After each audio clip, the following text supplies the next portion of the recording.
살아가는 그 삶이 항상 과거적인 것을 괴로워하고 불평하는 그런 삶인가, 아니면 미래에 우리들에게 있어질 것을 준비하는 삶인가, 그런 고민이 됩니다. 저는 요즘 4차원 산업과 비트코인을 저 혼자 나름대로 인터넷으로 연구를 해보면서 우리에겐 정말 새로운 시대가 또 열리고 있구나. 그래서 우리 학생들이 앞으로 로봇이 다 대체할 수 있는 그런 전공은 절대 하면 안 되겠다, 그런 생각이 듭니다. 또 세금 걱정이 돼요. 세금을 최대한 많이 걷어야 되는데 그런 로봇가 다 일을 하면 세금은 누가 내나. 그래서 앞으로는 이제 여기 국세청에 일하시는 분도 몇 분 앉아 계시지만 앞으로는 세금도 사람이 내는 것이 아니라 로봇가 내는 시대가 이제 열리게 됩니다. 그러면서 우리가 이제 로봇가 할 수 있는 일들을, 그다음에 이제 주식과 보험과 부동산에 투자했던 사람들의 돈이 이제 비트코인으로 몰리게 되는 시대가, 지금은 아니지만, 왜냐면 뭐 지난주에서도 일본에서는 비트코인의 해킹을 당해가지고 수천억이 날아갔다고 하는데, 지금이야 불안정한 세대지만은 앞으로 항상 미래를 생각해 보면 좀 불안한 면도 있습니다만, 자, 우리에게 주어진 어떤 이 많은 숙제들을 우리가 불평하고 혹은 방관하고만 있을 것이 아니라, 아직까지도 좀 더 살 날이 남은 사람들은 계속해서 우리 4차원 산업에 대해서 연구하시고, 우리 아이들은 무엇을 이 4차원 시대에 전공해야 될 것인가, 비트코인의 이 투자 개념은 우리들에게 어떻게 주어질 것인가 깊이 연구해 보는 게 좋겠다고 생각이 듭니다. 그런데 어쨌든 우리들의 살아가는 삶은 뭐가 이렇게 좀 불안하기도 하고 좀 불평스러운 그런 일들이 자꾸 벌어지고 있습니다. 그래서 내게 하나님이 왜 이런 고통과 고난을 주었을까? 언제쯤이면 이 고통과 고난이 없어지는 거지? 우리 그런 생각을 하곤 합니다. 하나님, 빨리 나에게 이 고통과 고난을 없애주옵소서. 언제까지나 내가 이런 힘든 삶을 살아야 됩니까? 그런 생각을 하게 됩니다. 그런데 내가 지금 이 문제를 해결하면 다 되는 거지 생각했다가 또 내년에 가면 또 새로운 고통이 우리들에게 다가옵니다. 우리가 이번에 아들을 낳으면 좋겠다 해서 아들을 낳았단 말이에요. 그러면 그것으로 만족하는 게 아니에요. 야, 딸 집이 있는 집을 보니까 또 딸이 또 갖고 싶은 거라. 아들만 하나 주시면 다시는 애 낳지 않겠습니다 하더니 그 고통은 또 언제 잊어버리고 또 딸을 달라고 기도하고 있는 거죠. 그래서 우리가 보면은 내게 주어진 삶에 대해서 늘 만족을 못 느끼고, 왜 우리가 홍해를 건넜습니까? 왜 우리가 삥 돌아가가지고 에돔 땅을 건너와서 이 아픈 싸움을 또 싸워야 됩니까? 왜 우리들은 이 만나를 주셔서 더 좋은 음식을 주시지 않습니까? 만나가 떨어졌을 때는 그것으로 만족하다가 또 시간이 지나가니까 하찮은 음식이라고 오늘 성경에 말하고 있습니다. 자, 야구 선수가 타석에 들어서서 분명히 나는 홈런을 칠 수 있을 거야, 그렇게 생각하고 들었었지, 난 오늘 삼진아웃 당할 거야, 그렇게 들어선 사람은 아무도 없습니다.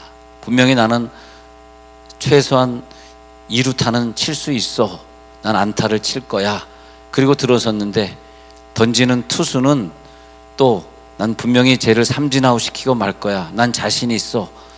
적군은 항상 그런 마음으로 달려들기 때문에 내 꿈이 이루어지지를 않습니다. 그래서 열심히 쳤는데 안타를 쳤습니다. 그래서 2루타를 뛰어갔습니다. 그리고 1점을 얻고 들어왔을 때 같은 편 선수들이 막 박수를 쳐주고 잘했다 그랬습니다. 타석에 앉아 있어서 내가 친 것이 2점을 얻었는데 조금 있다 보니까 저쪽에서 홈런을 또 쳐버렸어요. 만루 홈런을. 그래서 또 4점을 얻었습니다. 그래서 또 2점이 또 뒤지게 됐어요. 다시 또 불안하기 시작합니다. 아, 내가 아까 2루타 뛸 때는 굉장히 자신 있었는데 이게 뭐야? 또 몇 점이 또 뒤졌네? 다시 해야지. 또 다시 불안이 또 시작됩니다. 내가 또 칠 수 있을까? 또 타석에 들어섰을 때 나는 또 칠 수 있으리라고 믿습니다. 그런데 그것이 계속 반복되는 거죠. 나는 잘 될 거라 생각하는데 또 나중에 보면 잘 안 되고 그런 일들이 자꾸 벌어지는 것입니다. 그래서 내가 조금 전에 홈런을 쳐서 기쁜 그 마음도 몇 분 있으면 또 사라지고 또 걱정이 되고 두려움이 되는 것이죠. 그래서 우리는 미래에 대한 어떤 나의 욕심이나 또 현재를 불만족하게 생각하는 것 때문에 우리는 항상 불행을 느끼게 되고 그리고 감사하지 못하게 되는 걸 봅니다. 그것이 오늘 성경에 나오는 이 유대인 백성들의 같은 삶이라 보겠습니다. 인간으로 우리들이 태어나면서 미래에 대한 욕심 없이 태어난 사람은 없습니다. 다 미래에 대한 욕심을 가지고 그리고 어떻게 하면 나는 좀 더 잘 살 수 있을까, 좀 더 이 고통스러운 굴레에서 벗어날 수 있을까, 그렇게 하고 살아가는 거죠. 그런데 그것이 끝이 없더라고요. 내가 어떻게 하면 이것을 벗어나나, 어떻게 하면 좀 더 잘 살 수 있나, 어떻게 하면 좀 더 건강할 수 있는가. 근데 그것이 또 다른 타석에 들어서면 또 욕심이 시작되고 더 많은 점수를 얻기를 원하고, 특히 지난주에는 우리 한국 사람들에게 아주 즐거운 시간이 있었어요. 저는 한국 사람들은 테니스를 절대 칠 수 없다. 왜? 컴퍼스가 상체에 비해서 짧기 때문에. 좀 그렇게 생각하는 사람이었어요. 테니스는 절대, 골프는 된다. 뛰는 것이 아니라 손으로 하는 거니까. 과학은 성공한다. 손으로 하는 거는, 손으로 하는 과학은 성공한다. 그렇지만은 축구는 안 된다. 전 그렇게 생각하는 사람인데, 근데 갑자기 테니스에서 4강까지 올라가는 것을 보면서, 이야, 한국 사람도 할 수 있구나, 대단하구나. 그런데 왜 안 되냐? 발의 물집 때문에 안 되는 겁니다. 그게 발의 물집 때문에 안 되는 거예요. 될 것 같은데 발의 물집이 터진 거죠. 발이 아프게 된 거죠. 우리는 우리 세계 우승도 바라볼 수 있어 하는 꿈이 있잖아요. 항상 그러잖아요. 여러분, 축구할 때 언제 우리가 질 줄 알았습니까? 이길 거야. 이기면 뭐가 이깁니까? 또 졌죠. 그런 거 아닙니까? 그런데 결국 우리는 뭐냐 하니까, 이 세상 모든 것이 우리를 자유케 하는 것이 아니라 요한복음 8장 32절에 있는 것처럼 진리가 너희를 자유케 하리라. 그 경기의 승리를 우리가 기대하지만 일찌감치 포기하십시오. 그것이 아니라, 그것이 우리를 자유케 하는 것이 아니라 진리가 너희를 자유케 하리라. 우리가 열심히 노력해서 내 어떤 생각이 받아들여지고 내 의견이 받아들여지면 굉장할 것 같지만은 그것이 우리를 자유케 하지 못합니다. 여러분, 정권이 바뀌면 자유할 줄 아셨습니까? 또 그렇지 않잖아요. 바뀐 지 얼마 안 돼서 지금 사람들이 막 술렁이고 있습니다. 자, 이거 보면은 그것이 우리를 자유케 했습니까? 인간이 어떻게 나를 자유케 하겠습니까? 한마디로 영원한 홈런은 예수를 믿는 것임을 꼭 깨달으시기 바랍니다. 예수를 믿고 그분이 나에게 홈런을 치게 해주시는 것이고, 하여튼 살면서 그게 늘 고민이에요. 언제 나는 만족할 수 있을까? 언제 나는 여기에서 좀 기뻐할 수 있을까? 근데 만족도 기쁨도 항상 없고, 또 그 다음에 더 욕심을 부리게 되고, 결국 그 욕심이 어디를 가게 합니까? 불법을 저지르게 하고 감옥 가게 하는 것 아닙니까? 그냥 이것으로 만족하고 살면 되는데. 그래서 난 우리 교인들이 좀 가능하면 정치를 안 했으면 좋겠어요. 정치하면 갈 데는 한 군데밖에 없습니다. 그런데 우리가 영원한 안타를 치기 위해서는 정치가 아니라, 주여 이제는 주님 안에 들어오게 해 주옵소서, 주님으로 만족하게 하옵소서. 안 그러면 안 된다는 거죠. 안 그러면요, 늘 부족한 것 같고 늘 불만이고 늘 불평이 될 수밖에 없다는 거죠. 그러나 진리를 따라 살 때에 진정한 만족을 누리고, 여러분, 우리가 가지고 있는 미래에 대한 인간적인 꿈들, 이것을 접어야 됩니다. 안 접으면 끝이 없어요. 그래서 하나님, 내 원하는 욕심대로 사는 것이 아니라 하나님이 원하는 꿈, 하나님이 원하는 그 소망을 발견하게 하여 주시옵소서. 하나님의 꿈, 나에 대한 꿈이 무엇입니까? 내가 그것을 발견하고 그 길을 내가 걸어가기를 원합니다. 죽을 때까지 나는 어차피 행복할 수 없을 텐데 어떤 일을 내가 만날지 모를 텐데 하나님께서 보장해 주시는 축복 속에 내가 오늘 들어가기를 원합니다. 그래서 하나님이 우리 인간이 악조건을 도저히 해결할 수 없고 그 꿈을 해결할 수 없을 때 예수님을 우리들의 비전으로 주시고 예수님을 우리들의 꿈으로 주셨습니다. 그래서 그 예수님을 통해서 이 세상에 어떤 것보다 더 귀한 소망을 주셨으니 그야말로 홈런을 칠 때가 되신 것을 믿으시기 바랍니다. 예수로 말미암아 우리는 이것을 할 것이다. 자, 이스라엘 백성들은 시내 반도 사막 한복판에 있으면서 그러면서 어떻게 하면 저 가나안에 들어갈 수 있을까? 자, 광야를 지내는 동안에 총 8번의 반역을 하게 됩니다. 하나님이 지적한 것이 너희가 몇 번 잘못했냐 하면 광야 40년 동안 총 8번 하나님의 미움을 사게 돼요. 그 중에 6번은 하나님과 그리고 백성들이 하나님과 지도자들에게 반역한 것입니다. 자, 6번은 하나님에게 불순종하고 자기를 이끌고 가는 지도자들에게 불순종한 반역이었어요. 8번 중에 6번은. 그리고 8번 중에 2번은 뭐냐 하면 하나님이 지도자들에 대해서 분노하신 겁니다. 지도자. 그러니까 지도자, 그 가정의 지도자든 어떤 리더든 그 리더가 잘해야 되는 것이고, 그리고 또 하나는 백성들이 또 하나님 앞에 잘해야 되는 것이고, 그렇게 되겠습니다. 그래서 오늘 민수기 21장에 보면 어떤 것을 하나님이 지적해 주셨냐 하면, 자, 21장 5절에 가서 보면 백성이 모세를 향하여, 하나님과 모세를 향하여 원망하매 그랬습니다. 원망하되 어찌하여 우리를 애굽에서 인도해 내어 하면서 원망이, 그러면 4절에 가서 보면 백성의 마음이 상하니라. 백성이 상처를 받았어요. 백성이 참을성이 없었어요. 상처받고 그리고 상했습니다, 마음이. 그래서 나타난 것이 하나님이 싫어하는 것인데 원망하는 겁니다. 그리고 뭘 비방했냐 하면 하나님이 40년 동안 먹을 것을 주셨는데, 만나를 주셨는데 하는 얘기가 5절에서 먹을 것도 없고 물도 반석에서 말이죠, 지팡이로 반석을 치니까 물이 막 강물처럼 콸콸콸 나게 해 주셨는데도 하는 말이 뭐냐면 물도 없도다 그랬습니다. 그리고 하찮은 음식이다. 하나님이 주시는 음식은 하찮은 거다 그랬습니다.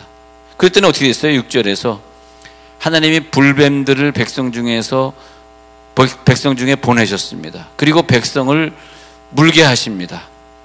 그러니까 이제 백성들이 많이 죽었겠죠.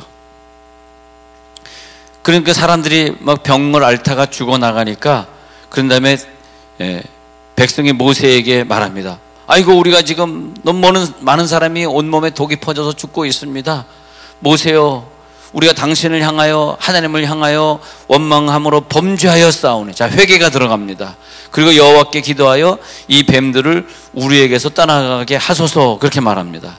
근데 모세가 백성을 위하여 또 기도하죠. 기도하매 그랬더니 하나님이 모세에게 이르되 불뱀을 만들어 장대 위에 매달아라. 그 뱀을 만들어 장대 위에 매달아라. 그래서 그 뱀의 모양을 그대로 9절에서 만들었어요. 모세가 놋뱀을 만들어서 장대 위에 다니까 뱀에게 물린 자마다 놋뱀을 쳐다본 즉 모두 살더라 그랬습니다.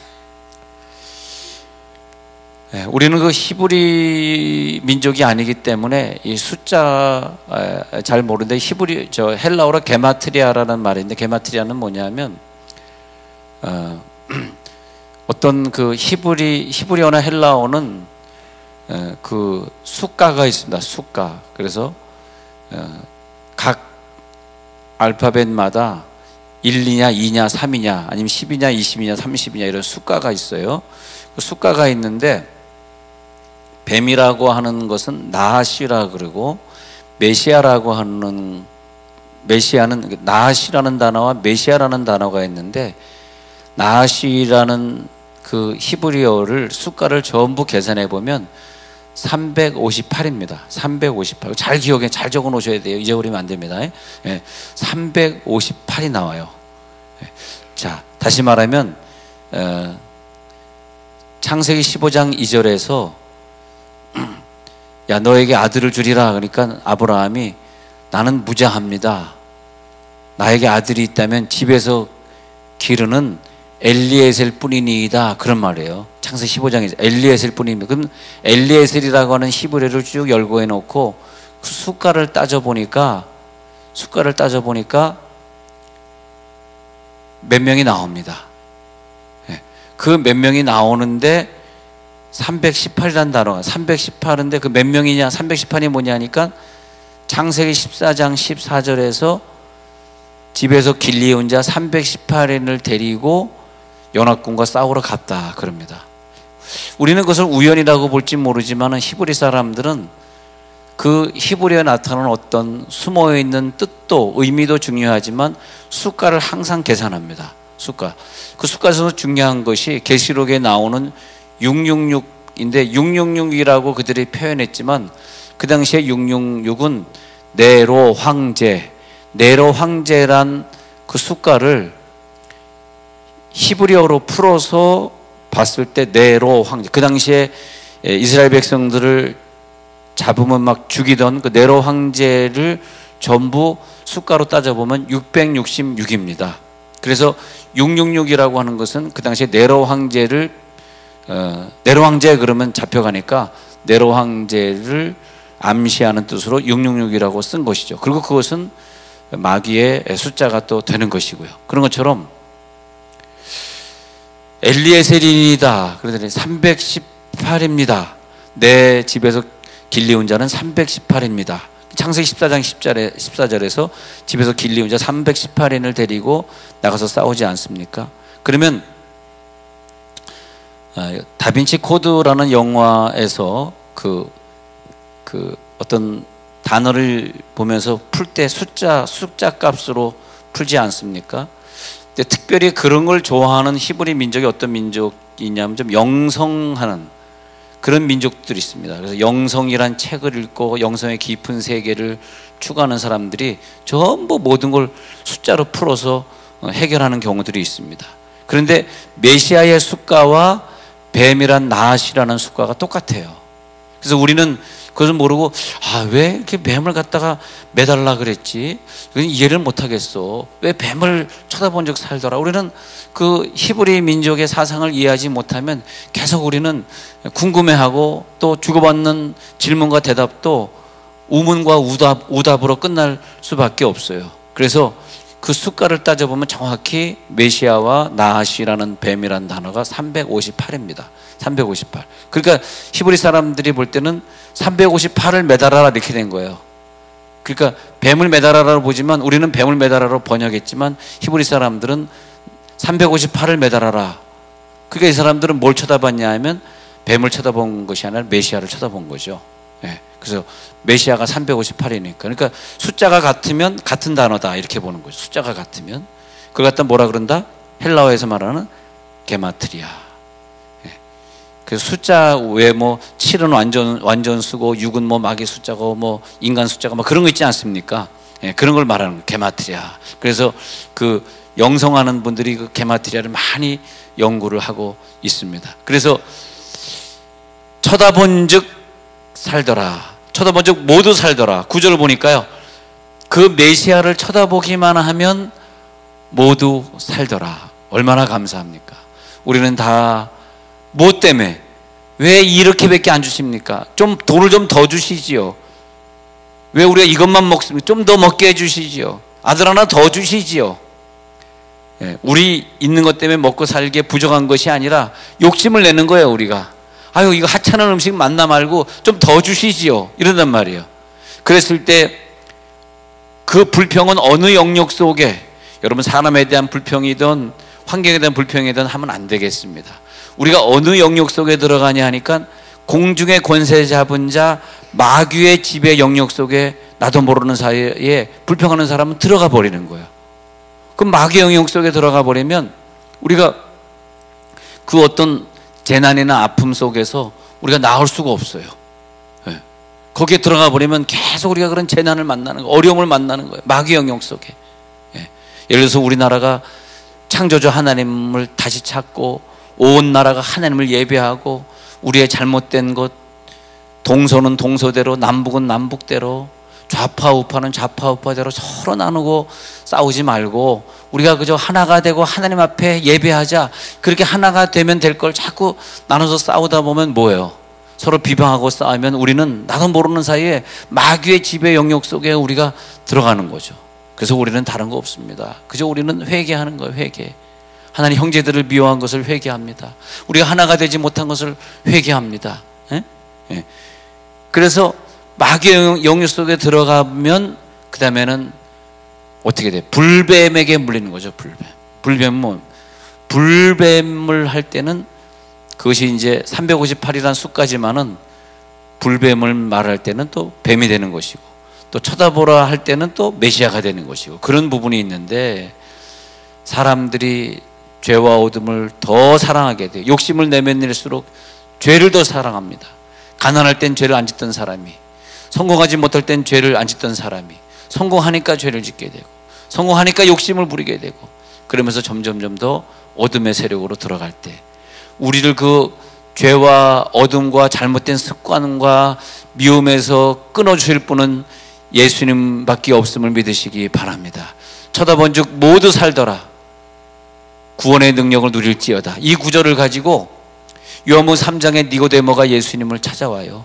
예, 그랬을 때 예수님이 그런 말씀합니다. 모세가 광야에서 뱀을 든 것 같이 인자도 들려야 하리니. 그래서 그 뱀과 메시아를 동일하게 올려놓고 비유를 듭니다. 인자가 들려야 하리니 그 인자를 쳐다보기만 하면 살 수 있을 것이야. 이제는 거듭나기만 하면 돼 하면서 요한복음 3장 14절부터 쭉 말씀하십니다. 그러니까 니고데모가 사람이 늙었는데 어떻게 다시 태어날 수 있습니까? 예수님이 잘 말합니다. 광야에서 구리뱀을 만들어서 매달았던 것처럼 인자도 나무 위에 높이 들려야 하리니 그를 믿는 사람은 누구나 영원한 생명을 얻게 하려는 것이니라. 요한복음 3장 15절에서 말합니다. 그리고 유명한 구절, 우리가 다 외우는 구절 나옵니다. 하나님이 세상을 이처럼 사랑하사 독생자를 주셨으니 이는 저를 믿는 자마다 멸망치 않고 영생을 얻게 하려 하심이니라.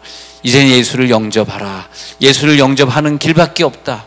예수를 영접해서 우리가 마귀의 영역에서 빨리 나와야 됩니다. 우리나라가 마귀의 지배 영역에서 나와야 됩니다. 이 세종시가 바보같이 저렇게 부처 우상을 저렇게 짓고 있는데 이 마귀의 영역에서 빨리 나오는 것이 세종시가 잘 사는 길이라는 거죠.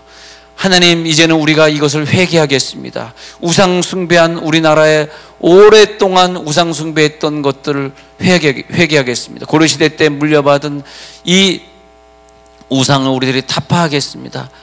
하나님의 사랑으로 우리를 용서해 주시옵소서. 쳐다본 즉 살더라. 하나님만을 믿겠습니다.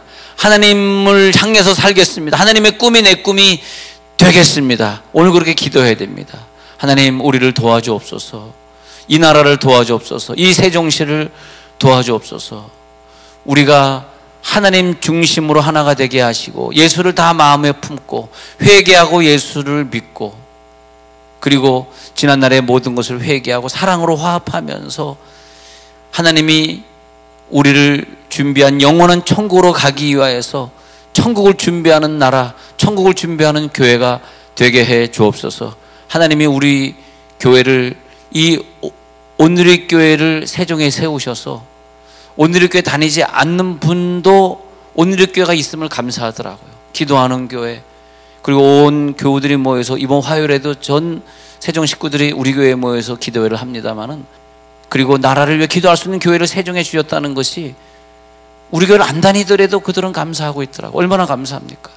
우리는 이 중요한 사명을 띠고 오늘도 하나님의 나라를 위해 충성되게 일하시기를 간절히 바랍니다.